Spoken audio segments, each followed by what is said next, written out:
opposition is of the view that the increases in the salaries of elected officials should be suspended until the outstanding grievances affecting public sector workers are satisfactorily addressed. I did not come into politics to enrich myself, but to serve the people of Jamaica. As leader of the opposition, I must lead by example at a time like this. I will therefore redirect the bulk of the 240+% increase in my pay and retain 20% of that increase and contribute the rest to persons in need and other worthy causes. I intend to do this until the outstanding grouses affecting the public sector workers arising out of the restructuring have been satisfactorily addressed. I am mindful that the leader of the opposition is the only parliamentarian on our side whose package is in the senior executive leadership category. And our other parliamentarians continue to have discussions among themselves as to how best to deal with their situation. So we're going to look at wage disparity, right? And the negative effects it has on a population. When one section of the population is getting millions and millions of dollars while the other is just struggling to make ends meet. It creates a lot of social divide, and it creates a lot of discontent, and people will not give their best when they know that the people that they've elected are making millions and millions of dollars while they just scramble to survive. So if we look at 29 million as opposed to average, say the ordinary worker, we know that minimum wage is 13,000 a week.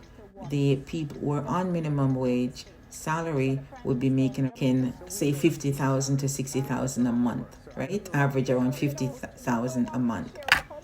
And if you multiply that by 12, you're looking at about 600, roughly around 600,000 a year. Even if we added another 40,000, say round it up, push it up, 100,000 for the average worker, the ones at the bottom, which many of them are not making. And then you compare that to 29 million. That is a massive gap. It's going to create a lot of discontent with the people who have elected the officials to represent them, to serve them when they see this.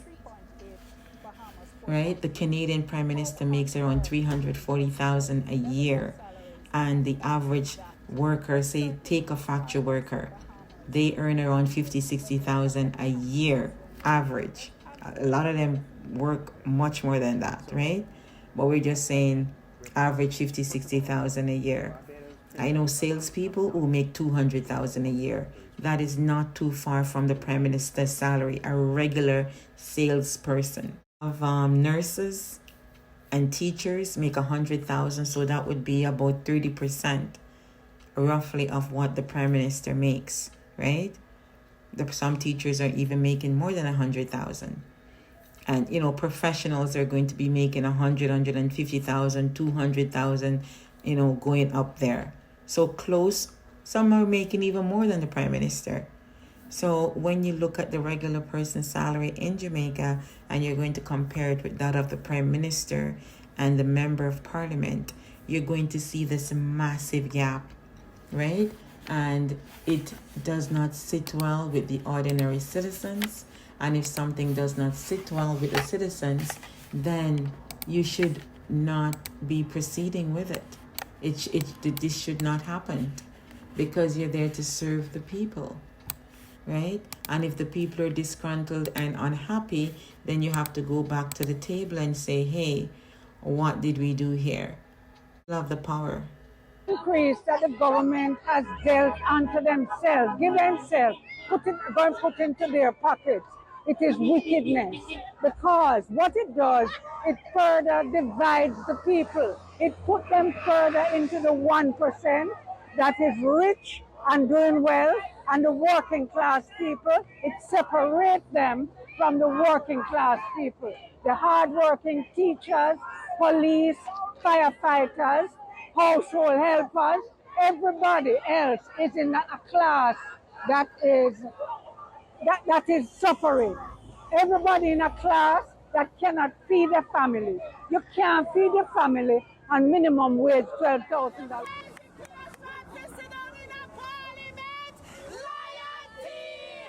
Today to complain on behalf of the average citizen who is struggling to pay their bills, to send their children to school, and to afford to go to work every day. I don't know who is evaluating these politicians. I don't know who gave them the right to give themselves a raise of 200 to 300%. But we the Jamaican people say it is undeserved, it is very disrespectful, and it is very inconsiderate, and it is blatant theft. We demand that they take back this ruling or whatever it is. We will not accept it and we will not pay for it. I've been a driver for 18 years. I've driven with JUTC, with the Bloomfield. I've driven many places. And this is the same treatment we get. And this is why I'm out here this morning. CarMed staff that I carry, she has no respect for us, the drivers. No respect. And I'm here this morning.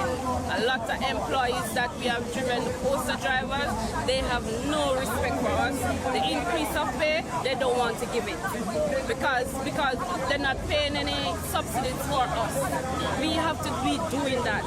So therefore, I am out here this morning asking that they give an increase to drivers, better pay, better rest time, and all those things. And I'm supporting the teachers too. My grandmother is a past educator, and I'm here to support. The remuneration, the salary increase that the government has given to themselves is exorbitant. I'm not saying they shouldn't get anything, but I think it's exorbitant and that they need to roll it back. I also think that the timing is really, really bad. I mean, for politicians, I thought they would have considered the timing more than they have. At the time when teachers are saying that they need more doctors and other public servants, and they're not being able to get what they want. I hear that in one case, the teachers are being offered $30,000 over 3 years as an increase.